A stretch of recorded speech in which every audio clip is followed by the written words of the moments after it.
makes sense. Yeah. And then a thing that I noticed about myself as rewatching some of it, and like I don't know why, but we'd be like relatively even in the game, and I wouldn't even call it like playmaking. It was more playmaking out of desperacy, even though there was like nothing really to do. Like it would be for like one kill at best. I don't know. And just doing So stuff.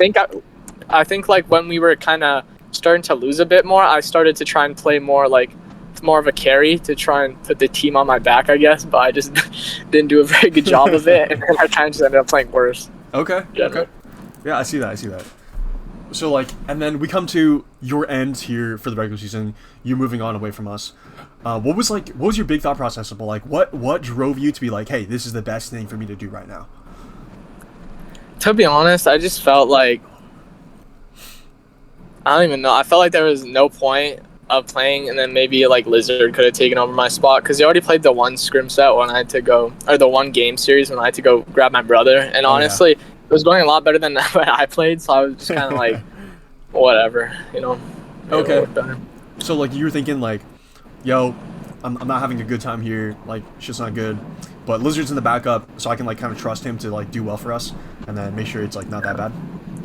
Yeah, I probably should have told him, but honestly, I just felt like he'd be a way better like job of playing with adrenaline than I would, because I definitely felt like so many of the times of my best plays also came in hand with just like me saying nothing, which I feel like didn't work very well with the team, because typically when I make a good play, I'm focused, so I'm not talking.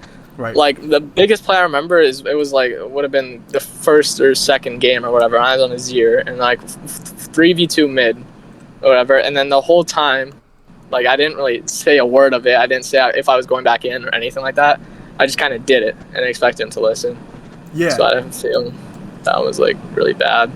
And I'm just not like, I feel like Lizard's like strength over me is that with more experience, you're just better at shot calling and like communicating with the team.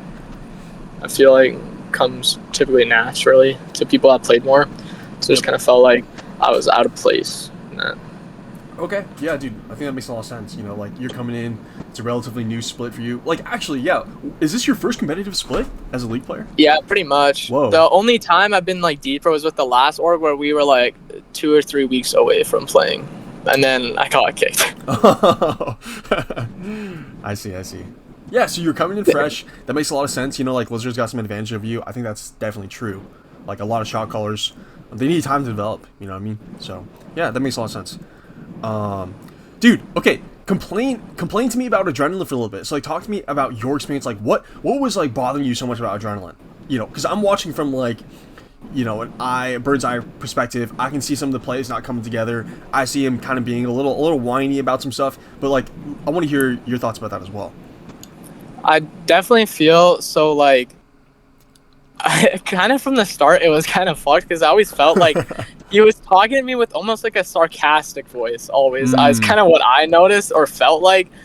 I don't know. And then, I don't know. Like your mid laner, the last split you guys played, I'd imagine he played with jungle a lot, right? Like, was it still adrenaline you guys played with last split?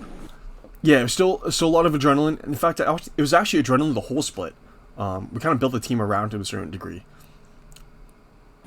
So then I'd imagine your last minute probably was like way better at communicating than I was, right? I feel like I don't really, it's kind of hard to put to words, but like I feel like with adrenaline you would want somebody that would be more willing to sack waves and invade with him so he can get a better advantage, because he plays a style where he wants to get himself ahead to kind of carry the game forward.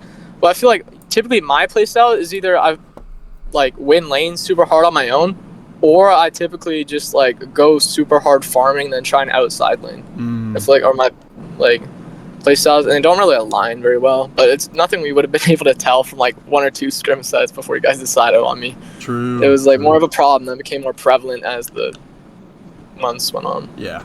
So, dude, I think that's a pretty good summary. Like, adrenaline doesn't really understand how to play through mid waves or like mid lane at all. So like, a lot of times, like, even when I realized this too when I was like playing with him relatively recently, is that yeah, he'll just invade. Like I have no bin pressure, and this guy's just like solo invading Raptors and like causing a bunch of problems for us. So yeah, and then dude, his sarcasm, that's been one of his weakest points in his gameplay or his ability as a player to impact the team. for the longest time, and yeah, I can see how that definitely be a drain, for sure. Yeah. Okay, so I think one of the things that we can really do if you are going to be staying with the organization is just trying to figure out a game plan so that we can avoid some of these moments, some of your lowest moments, right? Like, actually, before we get into that very specifically, when you're struggling in some of these games, like, I have this one example. Do you remember that game where you were playing Aurora on mid lane on red side? You were asking for help against Silas. What was I playing into? Silas? Yeah. I did not do good that game. I didn't really do anything, and I died on side lane a lot and got solo killed like 3 times. Yeah. Do you remember, like, one of the things that was frustrating you with the adrenaline? You were asking for his help. He said he's pathing to you, and then he dropped a double CD rotation on his Raptors, and then you died solo on your tower. Yeah, the Raptors thing, that was definitely the moment where I was like, yeah, it's not working in the jungle synergy. That was definitely the biggest tick off right there. That's like burnt into my memory, dude, between your guys' relationship. To be honest, I forgot about it until now, but like I think I just forced that Aurora game out of my head. Yeah, dude, that's reasonable too, man. That's reasonable too. So, when after that happens, do you remember what you were kind of thinking afterwards? Were you like, fuck, man, dude, this is impossible. Like, I don't know how I'm gonna play the rest of this game, or was it more like, this guy's not trying, whatever, it doesn't really matter that much, or we were like, hey, I'm gonna try, and then you got maybe like demoralized by the next time that you saw adrenaline fuck up? Like, what was kind of like the downhill thought process for you? I think, if I had to guess, I don't really remember, but I think, knowing me, it'd probably be something like passive-aggressive comment, and then it would be push out sideways the rest of the game out of tilt, and then die trying to kill people. Okay. That'd probably be most thing I'd do. That's honest, man. I like that. That's pretty straightforward, I appreciate that. That's good. Okay, so then I think the big thing that you and I would be working on, and maybe there's like a small chance, like less than 10% chance, that we could bring someone else in and like help you out from this like performance psychology. Like a mid lane coach? Mid lane coach, yes, but that would be more mechanical based, more just like trying to figure out like, hey, how can we blunt some of that emotional reaction so that we can stay in the game and keep powering through. So something more along those lines. We could do both for sure, mechanical coach and like sports psychology, performance psychology kind of basis. So I think in those kind of scenarios, we'll try to identify maybe like some of your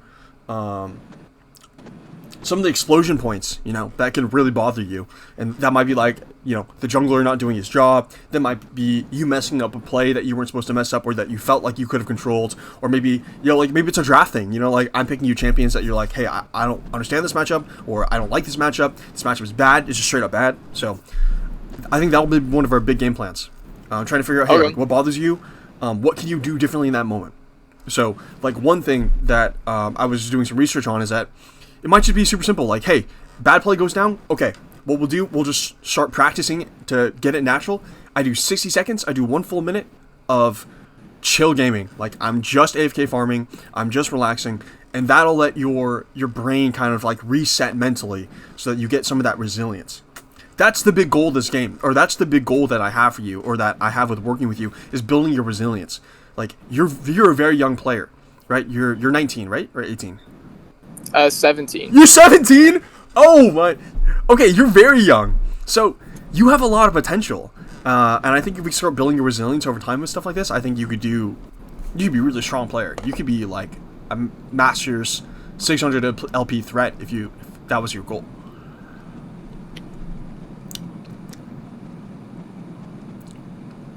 That makes sense. Yeah, what do you think about that? Like, what are your goals for comp? Like, what do you see yourself doing in League in like 2-3 years? I don't know how much further I'm gonna take it with League, because I got it like university already like talked to me and stuff, and then I did a tryout. And then I applied to the school and I got accepted. So I think I might play more League, and it was like a Masters like 300 cap or something like that. Okay. So for next year, but that's like literally a whole year away. So I think for now, I just want to get as much better as I can. Okay. Till then. Yeah, dude, that's perfect. That's like right in line with some of the stuff that I think we could be working on together and get you there. Okay, good. So we've got like a clear goal here.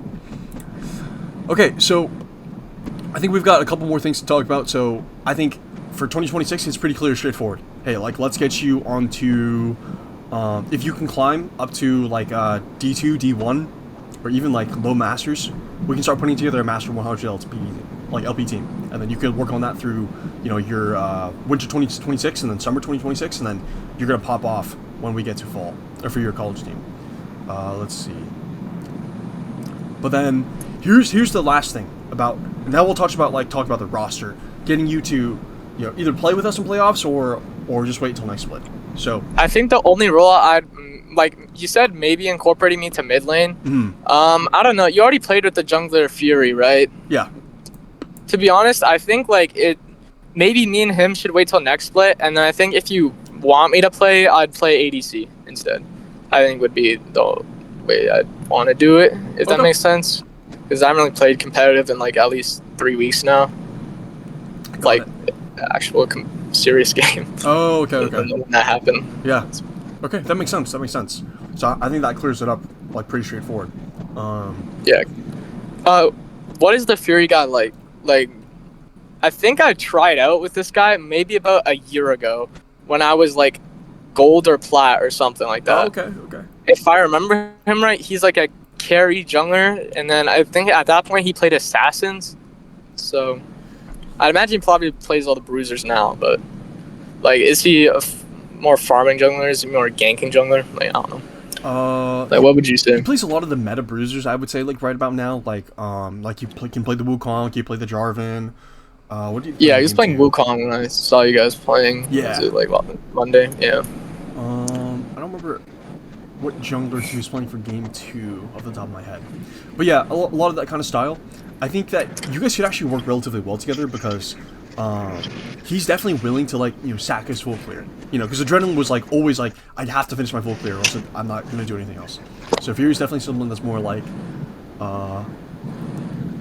more flexible about what he wants to do. So that could be chill. Okay. Yeah. Sounds good, man. Let's get you. So I think what we would want to do in the next couple of weeks is let's start getting like an academy roster together, or let's start getting together a roster where you can start, you know, practicing this stuff. You know, test your emotional resilience. Make sure that we're staying in the game no matter what. Working on your ability to, like, you know, talk to some of your teammates and things like that, and start to build trust again. You know what I mean? Because like let's say Fiesta's our top laner, right? Because for the M100 like level team, you know, he's got some doubts. He's got some fair doubts about like how he can work together on a team with you. Because, like, you know, he's a really committed player. The way that he kind of thinks about League is that he's kind of like you, where he's starting new, but he's a little bit older. So he's trying to come in here and work as hard as possible, take a bunch of coaching notes or notes from the coach, really apply that to scrims, and just be the best person he possibly can, so that he could just shit on people everywhere. So it'll be something to think about. Like, sorry, I have to check. Okay. Yeah, you're good. Sorry, what was that? I missed like the last 4 seconds. Fiesta's he's just trying to work really hard, you know. So if you and him want to be on the same team, I think he's gonna expect you kind of to like fall through that kind of same stuff, and, you know, stick to a game plan with me or your sports psychologist, and just, you know, keep moving forward and figure out ways to deal with things, and then. Yeah. Wait, can I tell you something first? Yeah, what's up? He ranked out, didn't he? Yeah, so if you can rank up, if you rank out, you guys would play on an M100 team together. Oh, okay. Yeah. But yeah. So if this is what you want to do, you know, like if you want to like step up, try again, get some games in with like an academy team, and start building up your repertoire and just become a really good, strong player for next year. Yeah, we can definitely do that here. Sure. All right, cool, man. Yeah, that's everything I want to talk about. How are you? What are you thinking? About what? Anything, man. I don't know. Okay. To be honest. That's fair. Yeah. All the hard work is in the future, so there's not much to say from here on out. But yeah. All right. Chilling, dude. I'm gonna head out. Unless you got anything else. All right. Peace. All right. Later, man. Have a good night.